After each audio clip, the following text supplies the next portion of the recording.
A graça e a paz de Deus. E eu sou o professor Michael Douglas. E nesse vídeo eu gostaria de falar para você sobre o filósofo Karl Marx. Sim, aquele tão estereotipado, né, na nossa sociedade. Alguns gostam do que ele falou, outros o chamam de forma bem cínica de comunista, sem entender bem o pensamento do filósofo, mesmo sabendo que ele defende o comunismo. Então vamos falar um pouco sobre ele e entender um pouco da filosofia de forma neutra. Não estou aqui para defender nenhum dos lados. Não estou aqui para defender capitalismo, não estou aqui para defender socialismo, eu estou aqui para dizer o que Karl Marx pensou. Então eu não estou dentro de uma perspectiva marxista, eu estou dentro de uma perspectiva marxiana. Ok? Essa é a diferença para você entender de forma neutra o que Karl Marx falou. Karl Marx, ele nasceu em 1818 e ele fez Direito e Filosofia.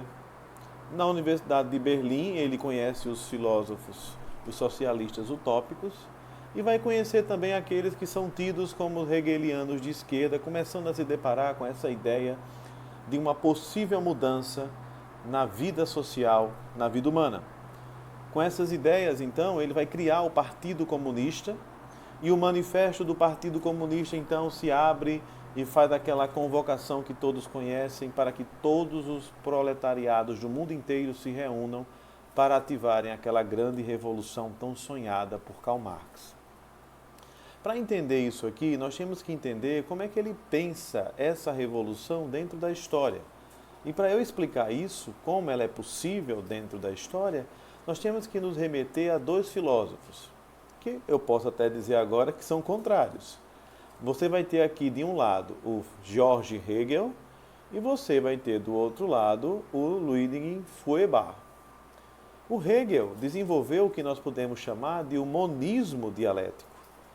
E o Feuerbach vai desenvolver o que nós chamamos de materialismo dialético.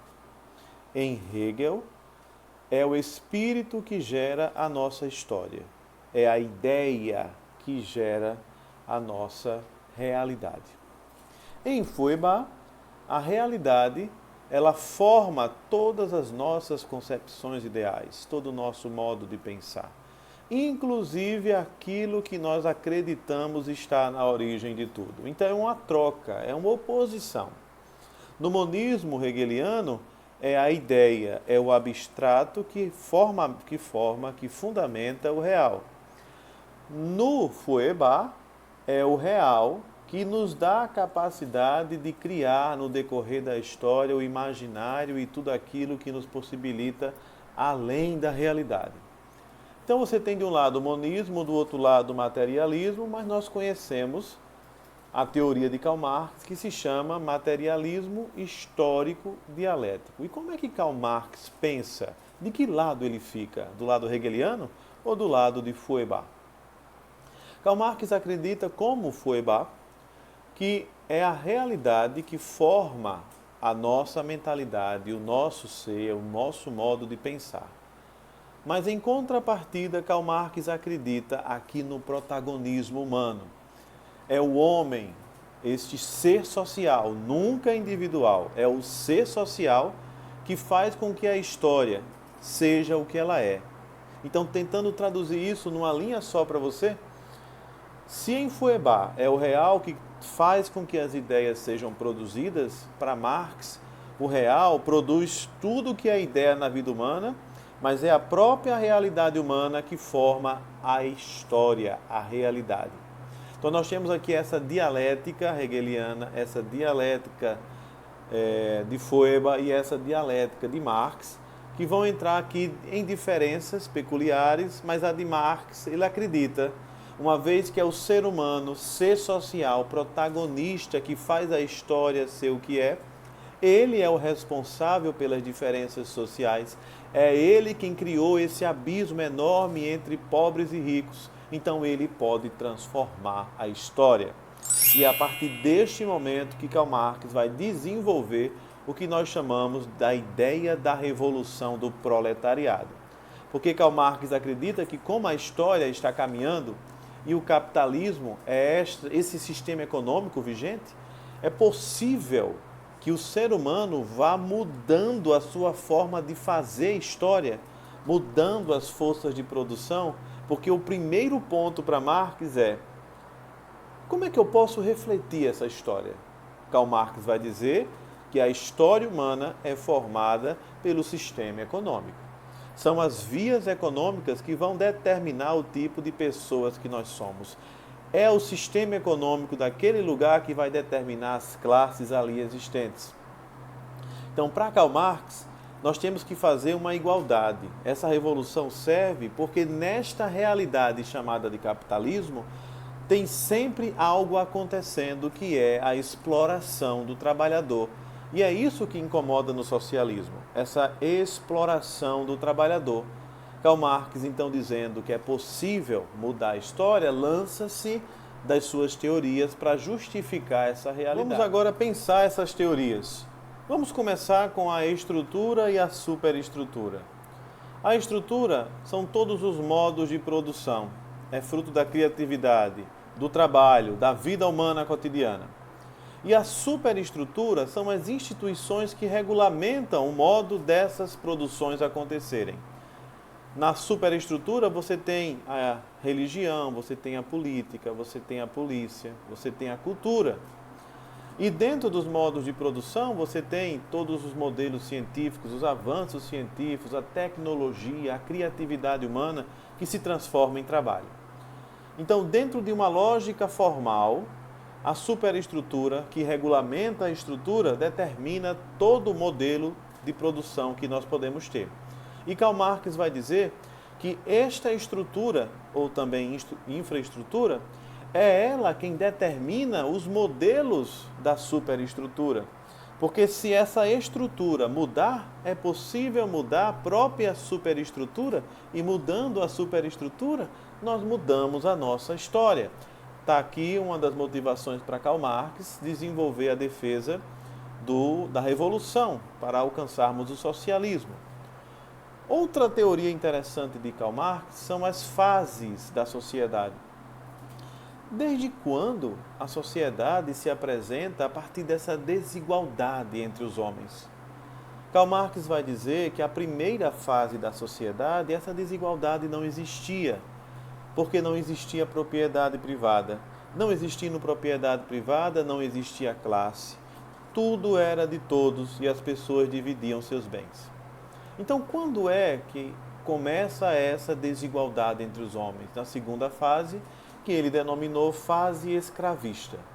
Nesta fase, o escravo, ele não é uma pessoa, ele é parte da propriedade do seu senhor. Dentro desse modelo começa o primeiro sistema de exploração, aquele que tem o senhor e aquele que não tem, nem vez, nem vontade e nem dignidade, e se torna mecanismo da produção e da propriedade privada daquele senhor. Na terceira fase, de uma forma mais sutil, mas ainda bem perigosa, você tem o sistema feudal. De acordo com Karl Marx, aqui não tem mais escravo, nós temos senhor e servo. Mas o servo trabalha de tal forma que precisa do salário. Precisando do salário, que é diminuto, ele vai depender do seu senhor. Então essa exploração também acontece, mas agora o senhor não vê o servo como parte da sua propriedade privada, mas como um mecanismo de produção da sua renda. E nós temos a última fase, que é a fase capitalista, onde Karl Marx vai dizer dos grandes empresários e os trabalhadores que acontece a mesma lógica e que tem o mesmo fim. Tanto escravos, como servos, como trabalhadores do século XX e XXI buscam o seu salário para a sobrevivência. E dentro dessa relação de um patrão que recebe X de valores e dá X ao seu funcionário para ele subsistir, existe uma desvalorização, existe aquilo que ele vai chamar de mais-valia, que é justamente a diferença entre o valor recebido pelo trabalhador e o valor final do produto que ele cria. Isso aqui Karl Marx vai determinar como uma das facetas do capitalismo para que ele consiga subsistir. Se não houver exploração, não há capitalismo. E essa exploração é quem possibilita o acúmulo de capital. Outra coisa interessante em Karl Marx é que ele vai dizer que dentro do capitalismo não existem barreiras. Como assim não existem barreiras? O capitalismo e o seu acúmulo de capital, ele não cessa em nenhuma das modalidades humanas.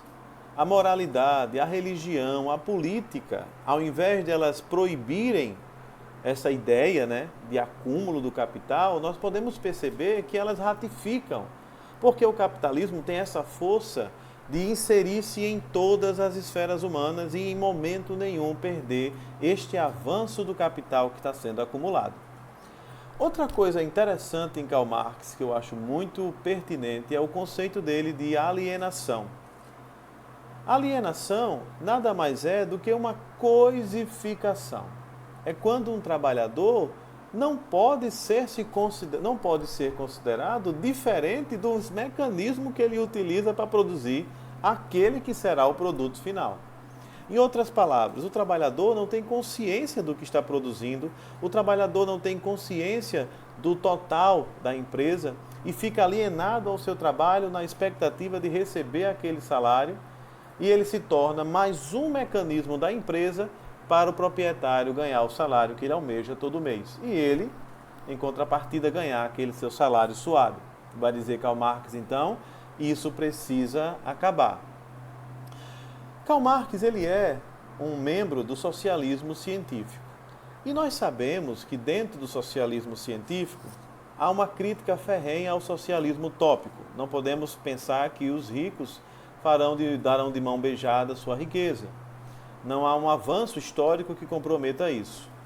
Karl Marx vai dizer, então, que é preciso fazer uma revolução, porque o capitalismo, estando em contradição constante, vai possibilitar que, num determinado momento, isso seja um vulcão em erupção e que a sociedade vai se motivar a tomar o poder daqueles que são poderosos e fazer uma sociedade de iguais.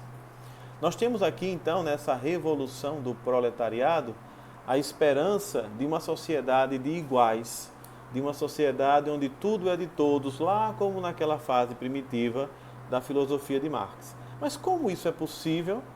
Porque se as pessoas pensam que isso é bom, como é que isso não acontece? Aí é quando Karl Marx vai falar na alienação. Nós somos alienados, nós vivemos um processo de ideologias. O que é a ideologia? Como eu não consigo perceber essa minha alienação? Porque mesmo que a ideologia tenha um sentido neutro, de ideias que fomentam a mentalidade humana, em Marx ela ganha um sentido negativo, que é de mascarar a realidade capitalista e a realidade da exploração. Karl Marx vai determinar que a ideologia são todos os mecanismos fundados e fomentados pela superestrutura para fazer com que as coisas fiquem dentro desse mesmo padrão para que o acúmulo aconteça. E querendo ou não, Karl Marx diz, onde existe acúmulo de capital e onde existem classes, a exploração tem que existir. Está lá no seu âmago essa ideia. E é isso que a Revolução Marxiana está tentando fazer. Nós sabemos também que Karl Marx ele está pensando não só no socialismo científico, ele está pensando no que nós podemos chamar de comunismo. E o comunismo marxista, ou marxiano, é uma ideia de uma sociedade sem Estado. Não como os anarquistas, que têm que suprimir, que têm que destruir a ideia de autoridade. Em Karl Marx, a história está caminhando para isso. O próprio processo histórico e como o capitalismo traz sementes da sua contradição, um dia ele vai ruir e é nesse momento que as coisas vão acontecer. E quando isso acontecer, as classes desaparecerão, a propriedade privada desaparecerá e automaticamente o Estado deixará de existir, diz Karl Marx.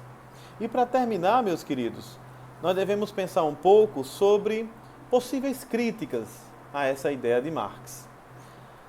Karl Marx teve a sua teoria efetivada em alguns lugares, já aconteceu na realidade, aconteceu na China, aconteceu na Rússia, em alguns lugares existe até hoje. E os problemas que acontecem no socialismo também se mostram bem perigosos. eu aconselho vocês a lerem ali A Revolução dos Bichos. Existem críticas, né, a essa filosofia de Marx, porque não acredita que o socialismo e o comunismo sejam a melhor forma de viver economicamente uma sociedade. Aí vem aqui o professor Michael Douglas falando agora, tirando Marx de mim. Capitalismo, socialismo, se forem feitas por pessoas de verdade, por pessoas com caráter, se as pessoas tiverem consciência do coletivo, todas elas darão certo. É só a gente ter confiança que nós podemos ser responsáveis uns pelos outros. Como isso parece uma utopia, não me parece que nenhum socialismo ou capitalismo vá dar conta na sociedade. Fica essa dica para vocês aí, ok? Um abraço, felicidades e até a próxima vez que nos encontrarmos. Fui!